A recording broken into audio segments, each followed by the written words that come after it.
سنلقی فی قلوب الذین، ان قریب ہم ڈالیں گے بیچ ان لوگوں کے دلوں کے کافرون جنہوں نے کفر کیا، الرعب بما اشرکوا باللہ، بسبب اس کے کہ جو انہوں نے شریک ٹھہرائے ساتھ اللہ کے، ما اس چیز کو لم ينزل به سلطانہ، نہیں نازل کی ساتھ اس کے کوئی سند، کوئی دلیل، کوئی حجت، کوئی برہان، ومأواہم النار، اور ٹھکانہ ہے ان کا آگ، وبئس مثوى الظالمین، اور بری ہے جگہ ظالموں کی۔ وَلَقَدْ صَدَقَكُمُ اللَّهُ، اور البتہ تحقیق سچا کر دکھایا تم کو اللہ نے، وعدہ اپنا وعدہ، اذ تحسونہم، جب تم کاٹ رہے تھے ان کو، بإذنہ، ساتھ اس کے حکم کے، حتیٰ یہاں تک، اذا فشلتم، جب تم نے کمزوری دکھائی، جب تم پھسل گئے، وتنازعتم، اور تنازع کیا تم نے، جھگڑا کیا تم نے، فی الامر، بیچ حکم کے، وعصیتم، اور نافرمانی کی تم نے، من بعد ما اراکم، بعد اس چیز کے کہ جو دکھایا تم کو، ما تحبون، جو تم نے پسند کیا، منکم، تم میں سے، من وہ بھی ہے، یرید الدنیا، جو ارادہ کرتا ہے، چاہتا ہے، طلب کرتا ہے دنیا کو، ومنکم، اور تم میں سے، من وہ بھی ہے، یریدو، جو ارادہ کرتا ہے، چاہتا ہے، طلب کرتا ہے، الآخرہ، آخرت کو، ثم صرفکم، پھر پھیر دیا تم کو، عنہم، ان سے، لیبتلیکم، تاکہ آزمایا جائے تم کو، وَلَقَدْ عَفَا عَنْكُمْ، اور البتہ تحقیق معاف کر دیا گیا تم سے، واللہ، اللہ، ذو فضل، بڑا ہی صاحب فضل ہے، مہربانی کرنے والا ہے، علی المومنین، اوپر ایمان والوں۔ اس تصعدون، جب تم چلے جا رہے تھے، ولا تلوون، اور نہیں تم نے پلٹ کر دیکھا پیچھے، علی احد، کسی ایک کو بھی، والرسول یدعوکم فی اخراکم، اور رسول پکار رہا تھا تمہیں تمہارے پیچھے سے، فاصابکم، پس پہنچا تم کو، غم بغم، غم کے ساتھ غم، لکی لا تحزنون، تاکہ نہ تمہیں غم ہو، علی ما فاتکم، اوپر اس چیز کے کہ جو فوت ہو گیا تم سے، جو نکل گیا تم سے، ولا ما اصابکم، اور نہ ہی اس چیز پر کہ جو تکلیف پہنچی تم کو، واللہ خبیر بما تعملون، اللہ باخبر ہے ساتھ اس چیز کے جو تم کرتے ہو۔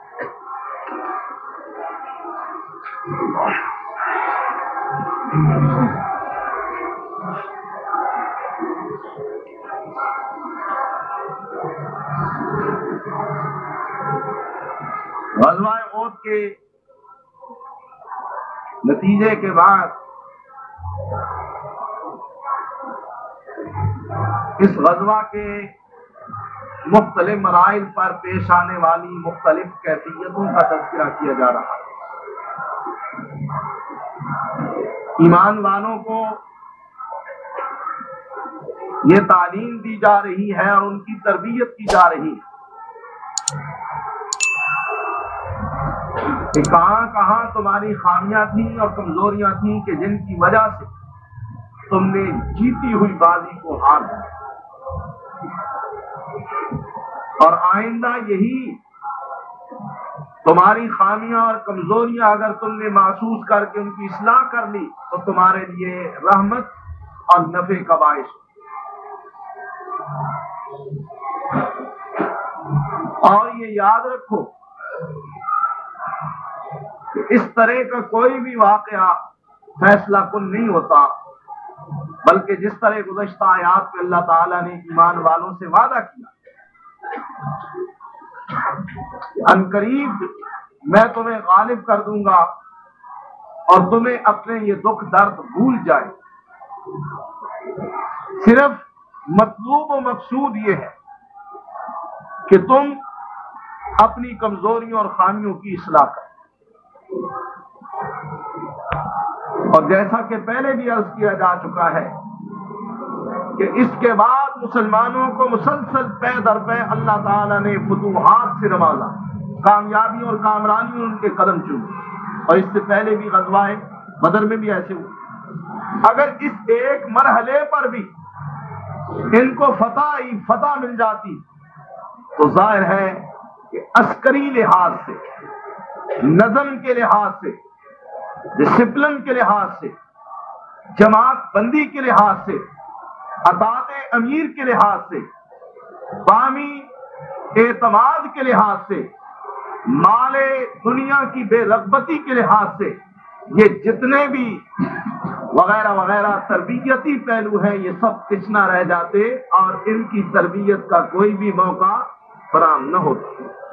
اس لیے اللہ نے یہ موقع فراہم کیا تاکہ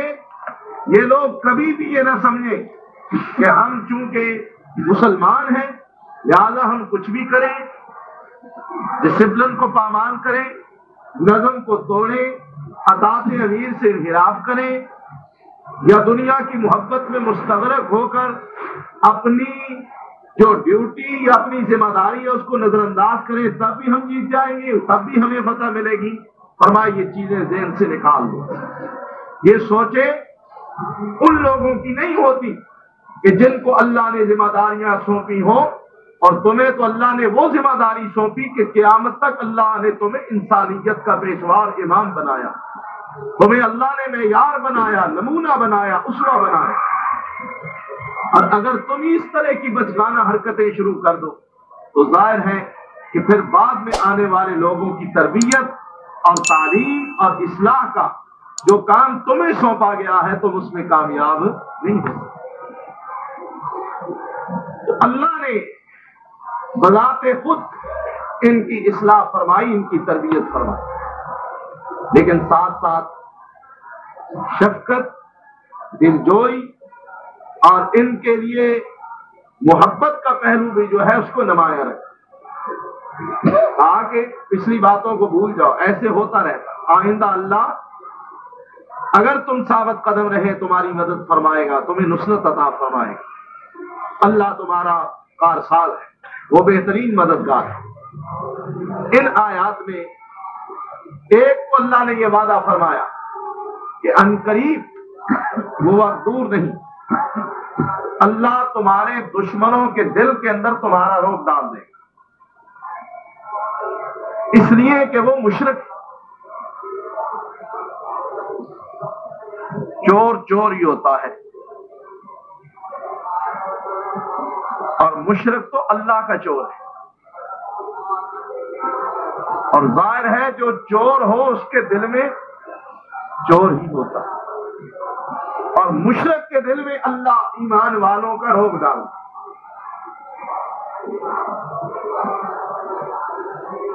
ایماندار ہو صحیح، اور یقین جانے یعنی ہم ایسے کمزور ترین ایمان کے لوگ جو صرف اللہ کی توکل پر ہی نعرہ توحید لگانے والے ہیں۔ اللہ ہمیں آزمائشوں سے بچائے، ہم بڑے کمزور ہیں، لیکن پھر بھی دیکھیں ہمیں ایسے کمزور لوگ اگر 5000 کی بستی میں 5 بھی ہوں گے نا، اس ساری بستی پر ایک قدرتی روب طاری ہوگا، جی یہاں وہابی بھی رہتے ہیں، پہلے تذکرہ ان کا، یہاں وہابی بھی ہے، یعنی ان کے دل پر آپ کے عقیدہ توحید اور نظریہ توحید کی ایک قدرتی ہیبت ہو۔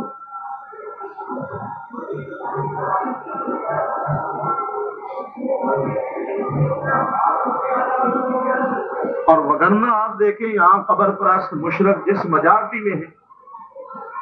اور ہم لوگ جس اقلیت اور منارٹی میں ہیں، وہ تو یوں ہی ہمیں کھا جائے۔ اور خدا کی قسم جتنے وہ ہیں اگر اتنے ہم ہوں، اور جتنے ہم ہیں اتنے وہ ہو جائیں، تو اس ملک میں کوئی شرک کا نام لے تو ہمیں پکڑے۔ لیکن ہمارا کمزور سے کمزور مواحد بھائی بھی ہوگا، اللہ تعالیٰ نے اس کو اتنی شان، اتنی قوت اس وجہ سے، اس کے عقیدہ توحید کی وجہ سے اس کو اتنی اللہ نے قوت اور دبدبہ روک، اس کی بات کے سامنے کوئی آدمی بات نہیں کر سکتا۔ اور مواحد بچہ بھی ہونا انپڑھ، مشرکوں کا بڑے سے بڑا کوئی علامہ فاہمہ ہو تو وہ اس کے سامنے بات نہیں کر سکتا، نہیں کہتا، اس لیے کہ مقابلہ افراد کا نہیں، مقابلہ شخصیات کا نہیں، مقابلہ عقائد کا ہو، اور حق وہ عقیدہ ہے، عقیدہ توحید وہ قوت ہے جس کے اندر اتنی پاور، اتنی قوت، اتنی اسپرٹ ہوتی ہے، باطل کتنا ہی اس کے مقابلے میں سج دھج کے آئے وہ ٹھہر نہیں سکتا جب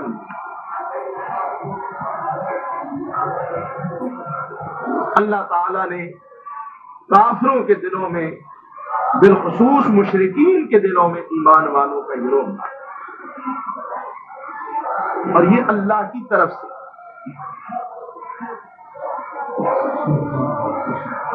جیسے کہ غزوہ بدر کے موقع پر اللہ نے فرمایا سألقی فی قلوب الذین کفروا الرعب، میرا کام ہے کہ میں ایمان والوں کی طرف سے کافروں کے دلوں میں روک ڈالوں، میں ڈالوں۔ سألقی فی قلوب الذین کفروا، میں اس روک کو کافروں کے دلوں کے اندر جگہ دوں گا، وہ مرعوب ہو جائے۔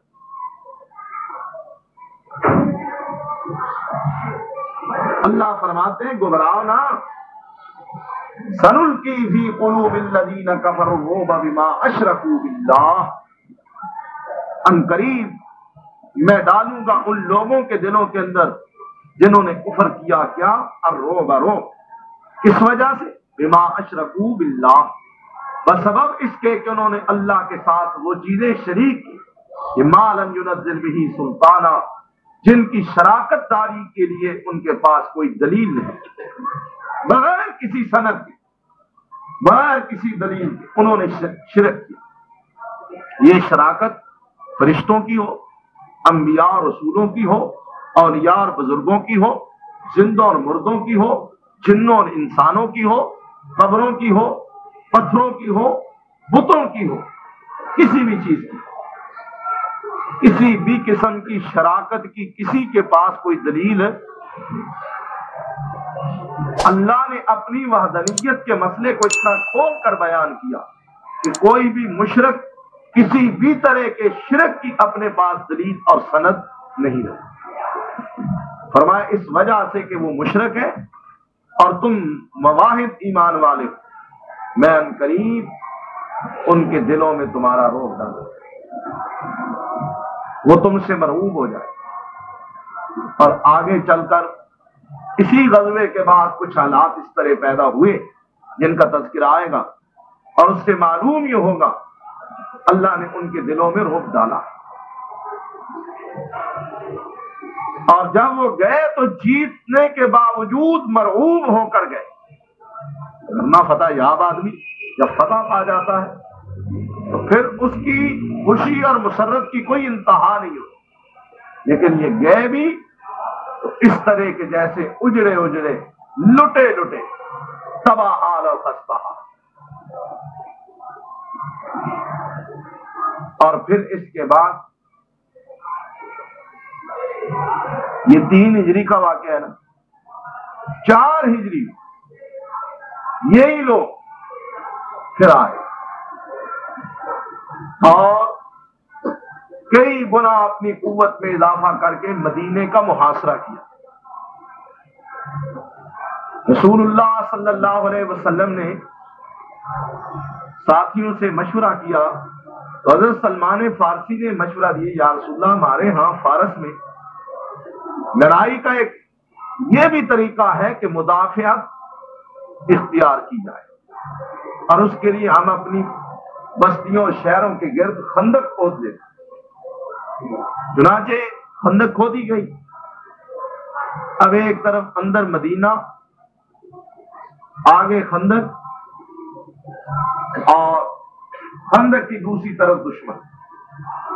اب وہ خندق عبور کرنے کی کوشش کرتے، کوئی ایٹمی دور تو تھا نہیں نا، یہی تھا چھلانگے لگائیں یا گھوڑوں کو چھلانگے لگوائیں، زیادہ سے زیادہ یہی صورت۔ جو اس وقت مروجہ طریق تھا لڑائی کا، یا جو مروجہ ہتھیار تھے یا وسائل، وہ خندق عبور کرنے سے وہ قاصر۔ چنانچہ مہینے کے لگ بھگ 25 یا 28 دن انہوں نے محاصرہ کیا۔ یہ باہر، مسلمان اندر، مسلمان اپنے گھروں میں تھے، انہیں کوئی تکلیف نہ تھی، سوائے ان لوگوں کے کہ جن کی ڈیوٹیاں تھیں شفٹ بائی شفٹ وہ پہرا دیتے، عورتیں سکون سے گھروں میں تھیں۔ اللہ تعالی نے یہاں پر وہ انداز اپنی مدد کا اختیار کیا کہ مسلمان ہکے بکے رہ گئے، اور اللہ کے وعدوں کی صداقت میں جو کچھ فرق یا جھول ان کو عہد میں محسوس ہوئی تھی اس کا ازالہ ہو گیا۔ اللہ نے تیز ہوا بھیجی، ہوا بھی ایسی کہ جس کے اندر غضب کی سردی، ہوا نے ان کے خیمے اکھاڑ دیے، سردی سے بچنے کے لیے آگ جلائی ہوئی، خیمے اکھڑے اور آگ پر گرے، آگ لگ گئی، سامان جل گیا۔ انہوں نے سمجھا اس رات کے تاریک اور ٹھنڈے حصے میں مسلمانوں نے ہم پر حملہ کر دیا۔ ایک طرف آگ لگ گئی، دوسری طرف ہوا ٹھنڈک، تیسری طرف یہ روب اور دبدبا۔ اب جناب جوتے بھی چھوڑ گئے، سامان بھی چھوڑ گئے، اور جناب جس کا جدھر منہ آیا یہ بھاگ گئے۔ اس کو رسول اللہ صلی اللہ علیہ وسلم نے ان الفاظ میں ذکر کیا کہ الحمدللہ وحدہ انجز وعدہ ونصر عبدہ وعظم الاحزاب کلہ۔ سب تعریفیں اس اللہ کی جس نے اپنا وعدہ پورا کیا، اپنے بندے کی مدد فرمائی، اور ایک نہیں احزاب حزب کی جمع ہزار، کئی گروہوں کو اللہ اکیلے نے شکست دی۔ اس کے بعد حضرت نے فرمایا کہ مدینے والوں اب ان کے حملے کی باری آخری تھی، ختم ہو گئی، اب کبھی بھی دشمن پلٹ کر مدینے پہ حملہ آور نہیں ہوگا، آج کے بعد تمہاری باری ہے، تم حملہ آور ہوگے اور وہ اپنا بچاؤ کرے۔ گویا ابتدائی 4 سالوں میں اس انداز سے اللہ نے تربیت فرمائی اور اس قدر ان کو اس مارکے میں زخم پہنچا، اور ظاہر ہے کہ جس آدمی کو ایک دفعہ ٹھوکر لگ جائے نا پھر وہ 1000 قدم بھی سنبھل کے رکھتا، اور جس کو ٹھوکر نہ لگے وہ یوں ہی ٹھوکریں کھاتا رہتا۔ لہذا اللہ نے اس ٹھوکر کے ذریعے فرمایا کہ اب عنقریب اللہ ان کے دلوں میں تمہارا روب ڈال دے گا، اس لیے کہ وہ مشرک ہے اور ان کے پاس اب شرک کی کوئی دلیل نہیں۔ وَمَأْوَاهُمُ النَّارُ، اور ان کا ٹھکانہ آگ۔ میں بتا دیتا ہوں کہ ان کا انجام کیا، وہ آگ میں جانے والے۔ وَبِئْسَ مَثْوَى الظَّالِمِينَ، اور ظالموں کے لیے جگہ بڑی ہی بری ہے کہ اللہ ان ظالموں کو ہمیشہ اس ذلت ناک عذاب کے اندر مبتلا کیے رکھے گا۔ وَلَقَدْ صَدَقَكُمُ اللَّهُ وَعْدَهُ إِذْ تَحُسُّونَهُم بِإِذْنِهِ، اللہ نے اپنے وعدے کو سچ کر دکھایا۔ یعنی یہ بات بھی یاد رکھو کہ اگر اللہ نے احد میں مدد کا وعدہ کیا ہے تو اللہ نے اس وعدے کی خلاف ورزی نہیں کی۔ فرمایا ابتدا اس مرحلے کو یاد کرو کہ جب اللہ نے اپنے وعدے کو سچ کر دکھایا، اِذْ تَحُسُّونَهُم بِإِذْنِهِ، جب تم ان کو اللہ کے اذن کے ساتھ کاٹ رہے تھے۔ ابتدائی مرحلے میں مغازی کے آئمہ نے لکھا ہے کہ 9 علمبردار ان کے یکے بعد دیگرے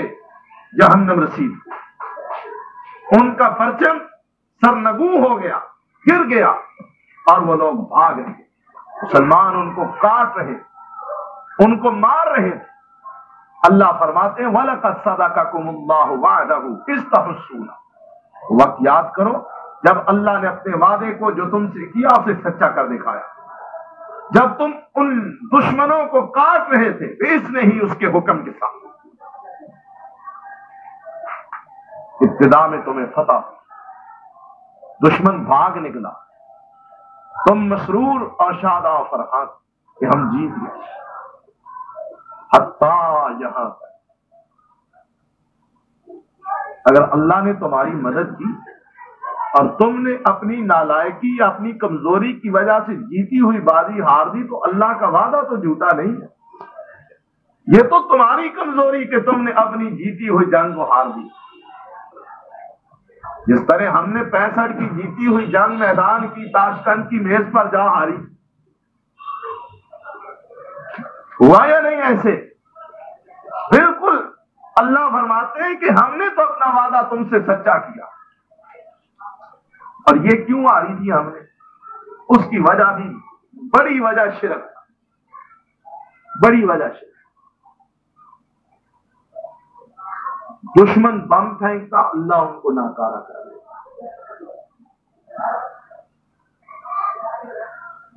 یہ مشرک کہتے تھی بغداد والا پیر آیا تھا سبز کرتا پہن کر، اور وہ بموں کو جناب اپنے ہاتھوں سے لے رہا۔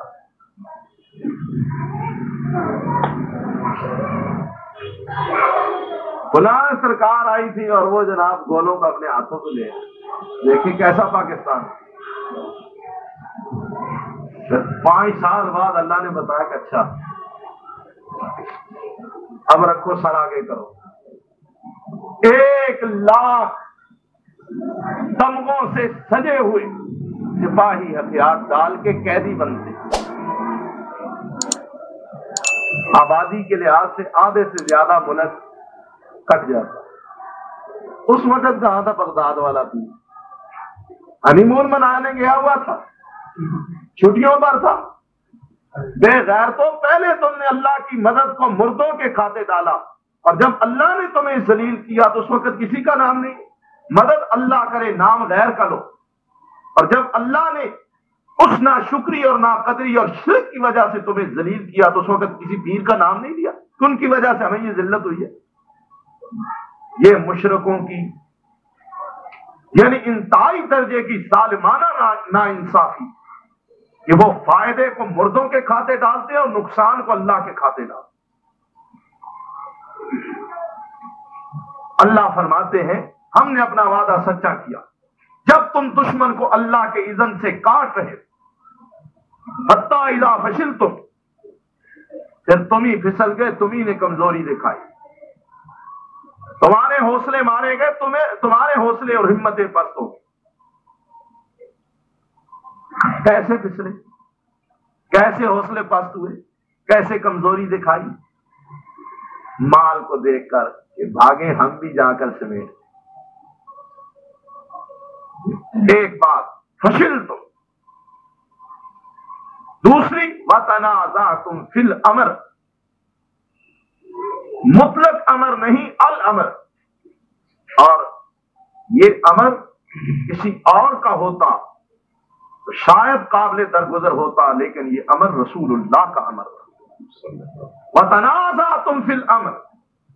تم نے تنازع کیا، الجھے، جھگڑا کیا حکم رسول میں، اور جو قوم حکم رسول میں جھگڑنے لگ جائے پھر وہ فتح و نصرت کی امید رکھے، یہ ناممکن۔ امر رسول میں تنازع، یہ تو حضرت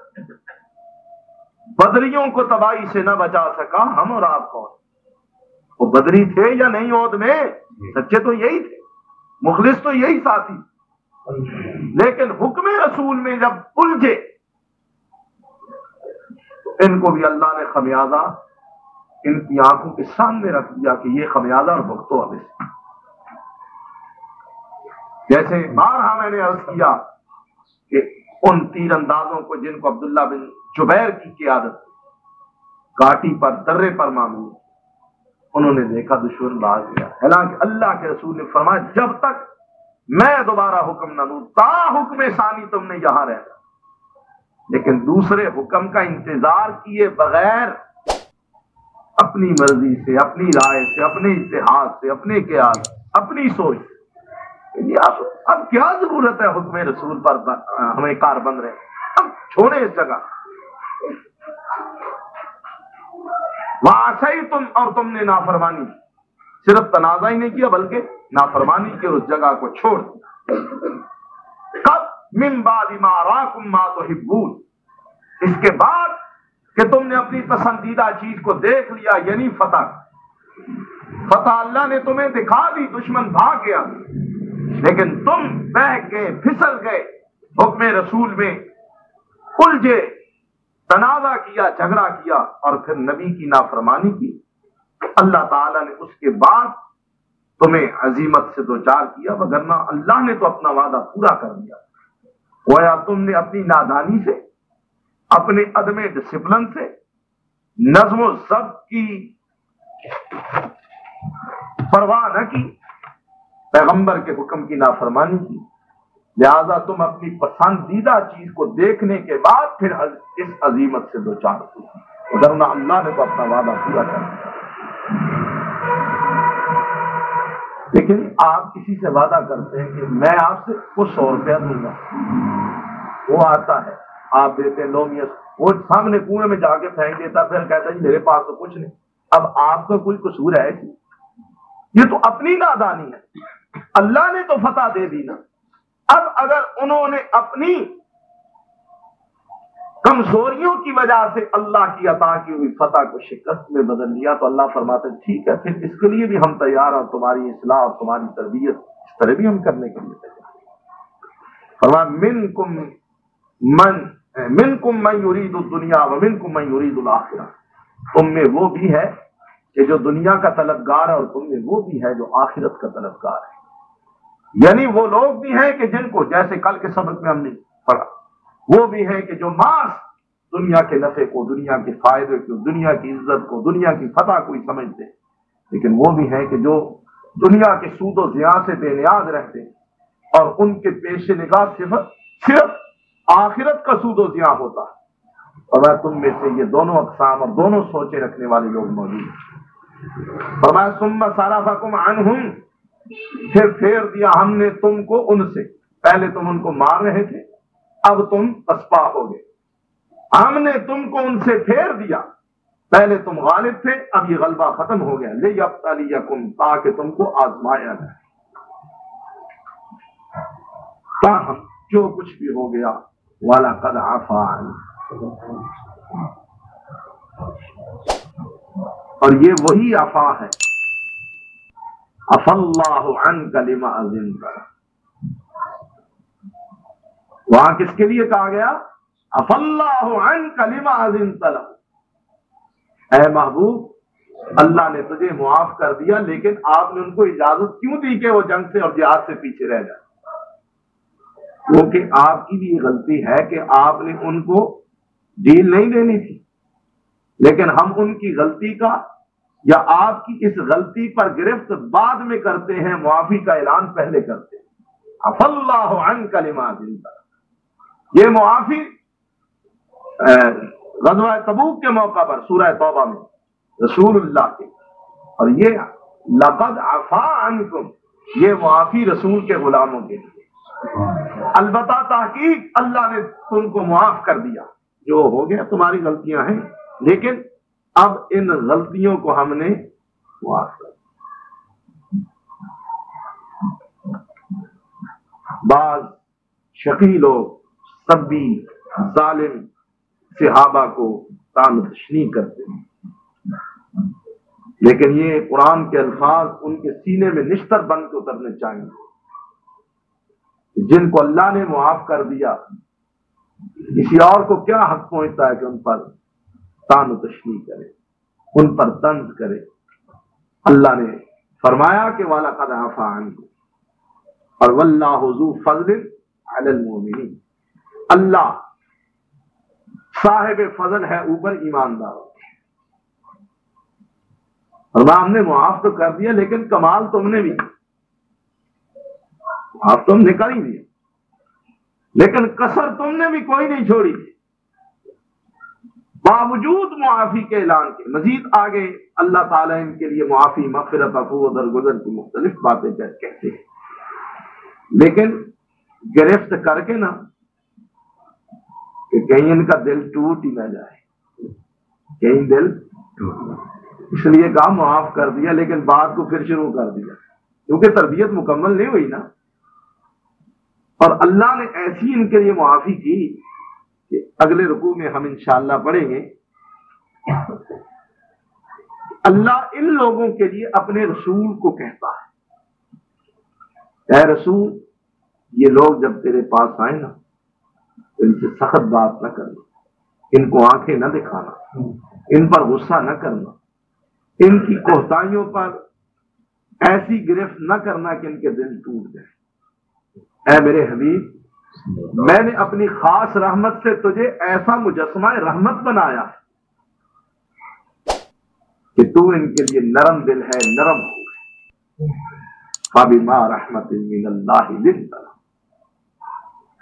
لیکن اگر وَلَوْ كُنْتَ فَظًّا غَلِيظَ الْقَلْبِ لَانفَضُّوا مِنْ حَوْلِكَ، اگر تو تند ہو، درست ہو، تیز مزاج ہوتا، ان پر جا بے جا بات بات پر گرفت کرتا۔ دیکھیں یہ حکمت کا انداز اور اسلوب ہوتا ہے، ہر وقت کیڑے نکالنا، ہر وقت گرفت کرنا، ہر وقت کسی کو ڈانٹنا، یہ باتیں حکمت کے تقاضوں اور تربیت کے اسلوب کے منافی۔ گرفت کے وقت گرفت بھی ہو سکتی ہے، سختی کے وقت سختی بھی ہو سکتی ہے، نرمی کے وقت، یعنی دونوں انداز چلیں گے تو انسانی فطرت قابو میں رہے گی۔ آپ اپنے چھوٹے چھوٹے بچوں کو دیکھیں، اگر ہر وقت سختی کریں گے تو باغی ہو جائیں گے، کہیں گے اچھا جاؤ مارنا ہے تو مار لو، جو مرضی ہے کرو۔ لیکن کبھی شفقت، کبھی سختی، کبھی نرمی، کبھی گرمی، یہ انداز عین انسانی فطرت کے مطابق ہے کہ جو ایک مربی کو تربیت کے لیے اختیار کرنا چاہے۔ ہے میں عرض یہ کر رہا تھا کہ ان لوگوں کے لیے اللہ نے اپنے رسول کو کہا کہ ان پر سختی، درستگی، تندخوئی، تیزی، غصہ، گرفت یہ نہ کرو۔ اے حبیب فاعف عنہم، ان سے درگزر کرنا، ان کو معاف کر دینا۔ اور اگر کوئی ایسی بات ہو جائے کہ جو قابل معافی نہیں تو واستغفر لہم، ان کو پھر بھی کچھ نہ کہنا، ان کے حق میں اللہ سے بخشش کی دعا کرنا۔ یعنی اللہ نے وَلَقَدْ عَفَا عَنْكُمْ، اللہ نے ان کو معاف کر دیا، اور ایسا معاف کیا کہ اپنے رسول کو بھی کہا کہ میرے حبیب آپ ان کو معاف کر دیا کریں، اور یہ آپ کی جو ساتھی ہے رفقاء کار ہیں، ان کی کوتاہیوں پر چشم پوشی کر کے اللہ سے دعا کیا کریں کہ اللہ بھی ان کی کوتاہیوں کو معاف فرما دے۔ اس انداز کی معافی ہے ان کے لیے، لیکن معافی کے ساتھ ساتھ یہ نہیں کہ اب معاف کیا اب جاؤ مزے کرو، نہیں، بلکہ پچھلے سبق کو ساتھ ساتھ دہرایا جا رہا ہے۔ فرما معاف تو ہم نے کر ہی دیا ہے، اس بات کی فکر اب نہ کرو، لیکن کم تم نے بھی نہیں، کب تصعدون، جب تم چڑھے جا رہے۔ صعود سے تصعدون ہے، بلندی اور اونچائی کو کہتے ہیں، چڑھائی۔ عام طور پہ معنی یہی بنے گا کہ جب تم تتر بتر ہو کر، منتشر ہو کر، پسپا ہو کر، خوف سے بھاگ کر جانے بچانے کے لیے پہاڑوں پہ چڑھے جا رہے، جس کا جدھر منہ آتا چڑھا جا رہا۔ ایک یہ کہ غزوہ احد کی جو سائڈ ہے نا، وہ زیریں سائڈ ہے، اور ساتھ ہی مدینہ تھوڑی سی بلندی اور بالائی سطح پر ہے۔ تو یوں کہ جیسے کوئی آدمی جا رہا ہے تو مدینے کی طرف بھاگتے ہوئے، تو مانا یہ کہ اپنے شہر کی طرف چڑھتے ہوئے جا رہے ہیں۔ لیکن زیادہ صحیح بات مفسرین نے یہی نقل کی ہے کہ مانا یہی ہے کہ جب تم پہاڑوں پہ چڑھتے جا رہے تھے جانے بچانے کے لیے، منتشر ہو، اور وَلَا تَلْوُونَ عَلَىٰ أَحَدٍ، تم میں سے کوئی بھی پیچھے پلٹ کر نہیں دیکھ رہا، یعنی ایسی نفسا نفسی کا عالم تھا کہ جانے بچا کر بھاگ رہے تھے اور کوئی بھی پیچھے پلٹ کر دیکھنے کے لیے تیار نہ تھا۔ وَالرَّسُولُ يَدْعُوكُمْ، اور رسول کھڑا ہوا ایسے ہی تھا جیسے تمہیں بلا رہا۔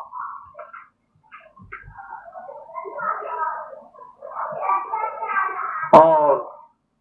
احادیث میں ہے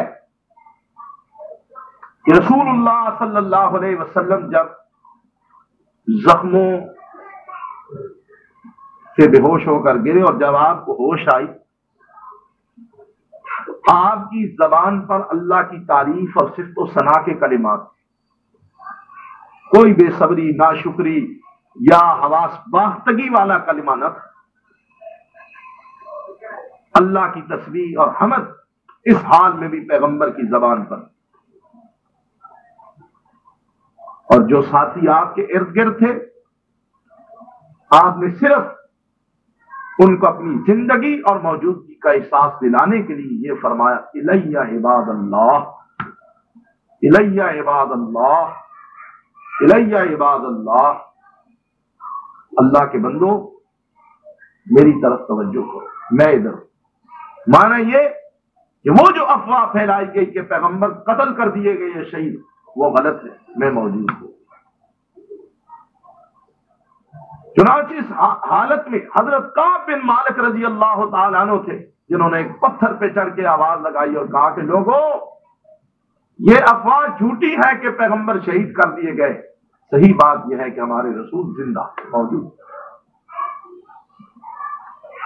تو اللہ نے اس حواس باختگی کا ذکر کیا کہ جب تم منتشر ہو کر بھاگ کر پہاڑوں پہ چڑھے جا رہے تھے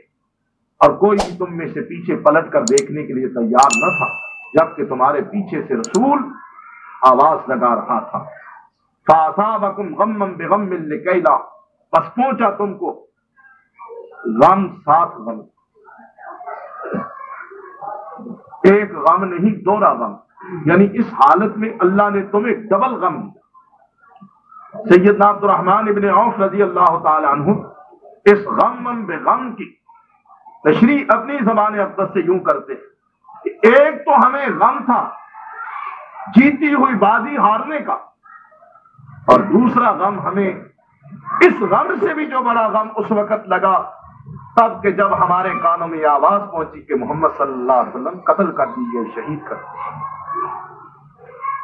یہ غم اور یہ صدمہ پہلے صدمے سے بھی زیادہ ہمارے لیے طلب۔ اور بعض مفسرین کے اقوال امام راضی نے تفسیر کبیر میں نقل کیے کہ غم بغم، دوسرے غم کے ساتھ جو بے ہے نا، با ہے، یہ با سببیہ، یہ عرض کر رہا تھا کہ غم بغم دوسرے غم کے ساتھ با ہے، اس کو با سببیہ ذکر کیا گیا، یعنی ایک غم جو تمہیں پہنچا ہے وہ اس وجہ سے، یہ غم جو تمہیں پہنچا اس وجہ سے پہنچا ہے بس سبب اس غم کے کہ جو غم تم نے رسول کو پہنچایا، رسول کی نافرمانی کر۔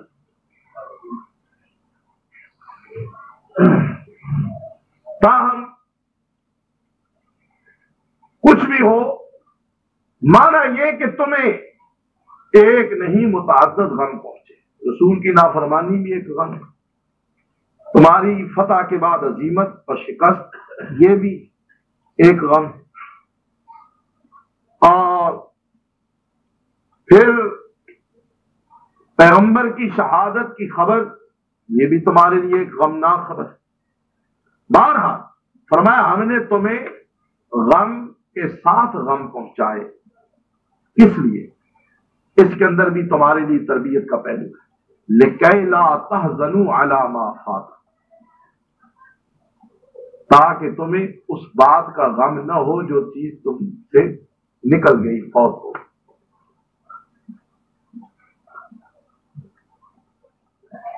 یہ بڑی اللہ کی ایک حکمت تھی، اور ذرا اس پر آپ غور کریں، اور یہ بہت ہی ہمارے لیے بالخصوص مربیانہ اور ناصحانہ پہلو رکھتی ہے بات۔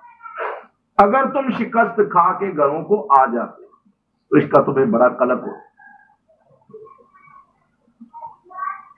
لیکن ہم نے تمہیں اس قلق سے بچا لیا۔ ایک غم ملا، دوسرا غم، دوسری خبر طلب تمہیں یہ ملی کہ محمد صلی اللہ علیہ وسلم شہید ہو، تم نے کہا مارے گیا،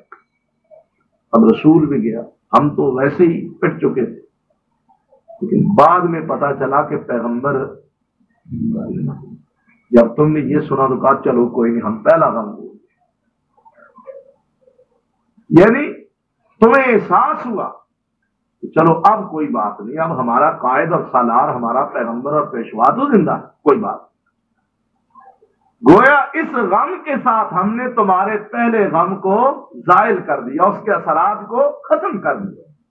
فرمایا لِكَيْ لَا تَحْزَنُوا، تاکہ تمہیں افسوس اور غم نہ ہو، عَلَىٰ مَا فَاتَكُمْ، اوپر اس چیز کے جو تمہارے ہاتھ سے نکل گئی یعنی فتح، وَلَا مَا أَصَابَكُمْ، اور تمہیں وہ بھی بھول جائیں پریشانیاں کہ جو تم اٹھا چکے۔ جس طرح کسی آدمی کا ایکسیڈنٹ ہو جائے نا جی، کہتے ہیں جی بڑا زبردست ایکسیڈنٹ ہوا، کار تباہ ہو، کسی باپ کو اطلاع ملے کہ بیٹے کے ساتھ ایسے ہوا، یا بیٹے کو اطلاع ملے باپ کے ساتھ، وہ کہے گا کہ بیٹے کا کیا حال ہے؟ کہا جاتا ہے وہ خیر خیر، کہتا کوئی بات نہیں، کار دفع ہو جاتی ہے تو جائے میرا بیٹا تو کھلا۔ یا بیٹا اگر سعادت مند ہوگا تو وہ بھی کہے گا کہ چلو کوئی بات نہیں، ابا جی تو بچ گئے۔ اور پیغمبر وہ روحانی باپ اور صحابہ وہ روحانی بیٹے کہ جن کی آپس میں محبت اور شفقت کیا ہی کہنے، بے مثال اور لازوال کے جنہوں نے اپنے ماں باپ کو رسول کے لیے چھوڑا، اپنے وطنوں کو چھوڑا، اپنی عزتوں کو لٹایا۔ تو جب ان کو یہ پتا چلا کہ ہمارے رسول کی شہادت کی خبر سچی نہیں بلکہ جھوٹی تھی، رسول زندہ ہے، تو یہ لوگ حواس قائم کیے ہوئے خوش ہو گئے کہ الحمدللہ کوئی بات نہیں۔ وہ غزوہ احد کا ہی واقعہ ہے نا، ایک عورت کو کہا گیا تیرا باپ شہید ہو گیا، اس نے کہا انا للہ و انا الیہ راجعون، تیرا بھائی شہید ہو گیا، تیرا بیٹا شہید ہو گیا، تیرا شوہر شہید، تو ہر بار اس نے اللہ، اور ہر ایک کی شہادت کی خبر سن کر یہ کہتی ہے کہ یہ بتاؤ میرا رسول کیسا ہے؟ کہا رسول اللہ، کہتے پھر کوئی بھی شہید ہو پھر سارے ہی زندہ، اگر پیغمبر زندہ ہے تو مجھے کسی کی جدائی کا غم نہیں۔ یہ عورتوں پہ ایمان ہو، کمال درجے کا ایمان۔ فرمایا اس طرح ہم تمہیں غم اور دکھ، عزیمتیں اور پریشانیاں سہنے کی بھی تربیت دیتے کہ تم اس چیز پر قیاس کرو، اگر اللہ نے تمہیں چھوٹی تکلیف دی، اگر اس کے ساتھ بڑی بھی آ جاتی تو تم اللہ کا کیا بگاڑ سکتے ہو؟ لہٰذا اس کے اندر بھی تمہارے لیے تربیت کا پہلو ہے۔ فَأَصَابَكُمْ، پس پہنچا تم کو غمًا بغم، غم کے ساتھ غم، لِكَيْ لَا تَحْزَنُوا، تاکہ نہ تم ہو غم زدہ، عَلَىٰ مَا فَاتَكُمْ، اس چیز پر جو تمہارے ہاتھ سے نکل گئی، جس سے تم معروم ہو گئے، جو فوت ہو گئی، جو چلی گئی، وَلَا مَا أَصَابَكُمْ، اور نہ ہی تمہیں غم ہو ان مصیبتوں پر کہ جو اس جنگ میں تم پر آ چکی۔ اس لیے ہم نے غم کے ساتھ غم دیا تاکہ تم چھوٹے غموں کو بھول جاؤ، اور بڑے غم کا مداوع تو ایسے ہی ہو گیا کہ پیغمبر زندہ ہے۔ واللہ خبیر بما تعملون، اللہ باخبر ہے ساتھ اس چیز کے جو تم عمل کرتے ہو۔ یعنی تمہارے کاموں سے اللہ بے خبر نہیں، وہ تمہاری ایک ایک حرکت پر، ایک ایک ادا پر، ایک ایک انداز پر، ایک ایک لمحے پر نگاہ رکھے ہوئے ہے، اور پوری طرح تمہارے کرتوتوں سے، تمہارے اعمال سے، تمہارے خیر اور شر سے وہ باخبر ہے۔ کبھی یہ نہ سمجھو ہم جو کرتے ہیں اللہ کو کیا پتا، نہیں، وہ پوری طرح باخبر ہے۔ سنلقی فی قلوب الذین، ان قریب ہم ڈالیں گے بیچ ان لوگوں کے دلوں کے، کفروا جنہوں نے کفر کیا، الرعب رعب، بما اشرکوا بسبب اس کے کہ جو شریک ٹھہرائے انہوں نے، باللہ ساتھ اللہ کے، ما اس چیز کو لم ینزل نہیں نازل کی گئی، بہی ساتھ اس کے، سلطان کوئی سند، کوئی دلیل، کوئی حجت، ومأواہم النار اور ٹھکانہ ہے ان کا آگ، وبئس مثوى الظالمین اور بری ہے جگہ ظالموں کی۔ وَلَقَدْ صَدَقَكُمُ اللَّهُ، البتہ تحقیق سچا کر دکھایا تم کو اللہ نے، وعدہ وعدہ اپنا، اذ تحسونہم جب تم ان کو کاٹ رہے تھے، بإذنہ ساتھ اس کے حکم کے، حتیٰ یہاں تک، اذا فشلتم جب تم نے کمزوری دکھائی یا پھسل کے، وتنازعتم اور تم نے جھگڑا کیا، فی الامر بھی حکم کے، وعصیتم اور تم نے نافرمانی کی، من بعد ما اراکم ما تحبون بعد اس کے یہ کہ دکھایا تم کو تمہاری پسندیدہ چیز کو، منکم تم میں سے من وہ بھی ہے، یرید الدنیا جو طلبگار ہے دنیا کا، ومنکم اور تم میں سے من وہ بھی ہے، یرید الاخرہ جو چاہتا ہے آخرت کو، ثم صرفکم پھر پھیر دیا تم کو، عنہم ان سے، لیبتلیکم تاکہ آزمایا جائے تم کو، وَلَقَدْ عَفَا عَنْکُمْ اور البتہ تحقیق معاف کر دیا گیا تم سے، واللہ اور اللہ تعالیٰ ذو فضل صاحب فضل ہے، بڑا ہی مہربان ہے، علی المومنین اوپر ایمان والوں کی۔ اس تو سے دونا جب تم چڑھے جا رہے تھے ولا تلوون علی احد، اور نہیں تم نے پلٹ کر دیکھا کسی ایک کو بھی، والرسول یدعوکم، اور رسول تمہیں پکار رہا تھا، فی اخراکم، تمہارے پیچھے سے یا دوسری سمت سے، فاصابکم، پس پہنچا تم کو، غم بغم لکیلا، غم کے ساتھ غم تاکہ نہ ہو، تحزنوا، تمہیں غم علی ما فاتکم، اوپر اس چیز کے جو نکل گئی تم سے، فوت ہو گئی تم سے، ولا ما اصابکم، اور نہ ہی اوپر اس چیز کے کہ جو مصیبت پہنچی تم کو، واللہ، اللہ خبیر، باخبر ہے، بما تعملون، ساتھ اس چیز کے جو تم عمل کرتے ہو۔ سنلقی فی قلوب الذین، ان قریب ہم ڈالیں گے بیچ ان لوگوں کے دلوں کے، کفروا، جنہوں نے کفر کیا، رعب، بما اشرکوا، بسبب اس کے کہ جو انہوں نے شریک ٹھہرایا باللہ، ساتھ اللہ کے، ما اس چیز کو، لم ینزل، نہیں نازل کی گئی، بہی، ساتھ اس کے، سلطانن، کوئی سند، کوئی دلیل، ومأواہم النار، اور ٹھکانہ ہے ان کا آگ، وبئس مثوى الظالمین، اور بری ہے جگہ ظالموں کی۔ وَلَقَدْ البتہ تحقیق، صدقکم اللہ، سچا کر دکھایا تم کو اللہ نے، وعدہ، اپنا وعدہ، اذ تحسونہم، جب تم ان کو کاٹ رہے تھے، بإذنہ، ساتھ اس کے حکم کے، حتیٰ، یہاں تک، اذا فشلتم، جب تم نے کمزوری دکھائی، وتنازعتم،